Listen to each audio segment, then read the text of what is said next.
அருமையானவர்களே, இந்த நாளிலும் அவருடைய வார்த்தை நான் இடத்திலே கொண்டு வருகிறேன். கர்த்தர் உங்கள் மேல் பிரியமாயிருக்கிறார்.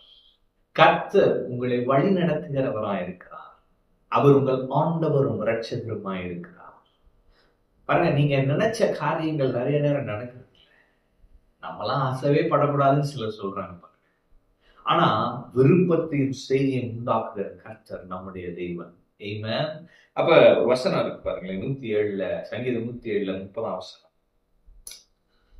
அமைதல் உண்டானது நிமித்தம் அவர்கள் சந்தோஷப்படுகிறார்கள், தாங்கள் நாடின துறைமுகத்தில் அவர்களை கொண்டு வந்து சேர்க்கிறார். அப்ப அது முன்னோசனம் போட்டிருப்போம், கொந்தளிப்பை அமர்த்துகிறார், அதன் அழிகள் அடங்குகின்றன. அப்ப கொந்தளிப்பை அமர்த்துகிற தேவன் என்ன செய்கிறாராம்? அமைதல் உண்டானது நிமித்தம் அவர்கள் சந்தோஷப்படுகிறார். அப்ப கொந்தளிப்பு இருக்கிற இடத்துல ஒரு அமைதி உண்டாகிறது. அடுத்து என்ன நடக்குதுன்னா, தாங்கள் நாடின துறைமுகத்தில் அவர்களை கொண்டு வந்து சேர்க்கிறார். அப்ப நாடின இடத்திற்கு வந்து அடைகிறார்கள். அப்ப இன்னைக்கு நான் சொல்லுகிறேன், ஒரு அமைதல் உண்டாகும்.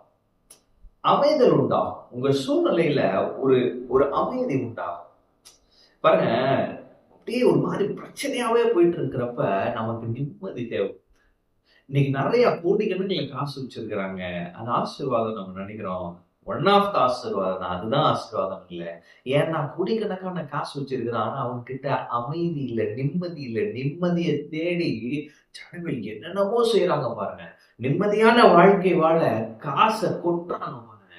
நிம்மதியான வாழ்க்கை வாழ எங்கெங்கேயோ செல்றாங்க பாருங்க. ஆனா இந்த அமைதியை தருகிற இயேசு உங்களோடு வந்து அவர் உங்களுக்கு இன்று ஒரு அமைதி, ஒரு இளைப்பாறுதலை தருவார். ஒரு அமைதல் உண்டாகும். காற்றும் கடலும் கொந்தளிக்கும் பொழுது இயேசு இறையாதே அமைதலாயிரு என்று சொன்னார். ஒரு அமைதி உண்டாகும். இன்னைக்கு அப்படிப்பட்ட ஒரு அமைதி. ஆமென்.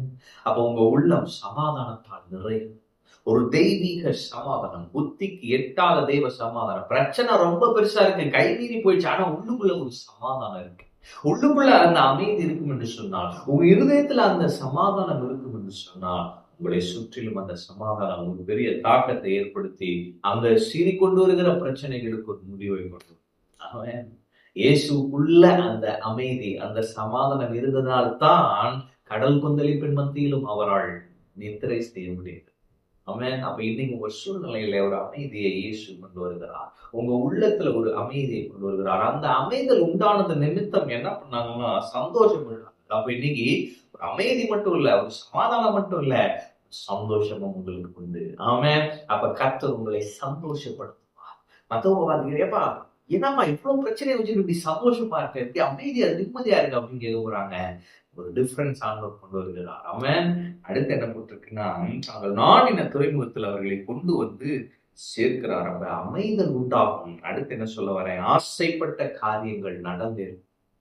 நீங்க ஆசைப்பட்டு சில காரியங்கள் ஆண்டவர்கிட்ட கேட்டீங்களே, ஆண்டவரே எனக்கு இது ஆசை, எனக்கு இது இப்படி இருந்தா நல்லா இருக்கும், இந்த காரியத்தை நான் கேட்டிருக்கிறேன். ஆண்டவர் சொல்லுகிறார், நீ நாடின துறைமுகத்தில் உன்னை கொண்டு வந்து சேர்த்தேன். அவன் அப்ப உங்க வலது கரத்தை பிடித்து உங்களை வழி நடத்துகிற கர்த்தர் எங்கே கொண்டு வந்து சேர்க்கிறார்? நீங்கள் நாடின துறைமுகம்.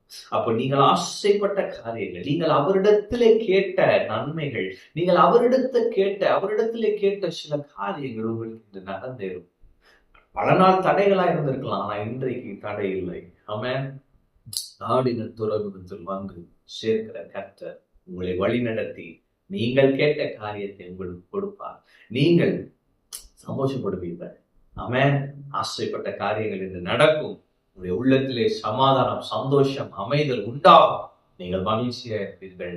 இயேசு உங்களை ஆச்சரியப்படுத்துவார். ஆமென். கர்த்தர் உங்களுடன் இருக்கிறார். கர்த்தர் ஆசீர்வதிப்பார்.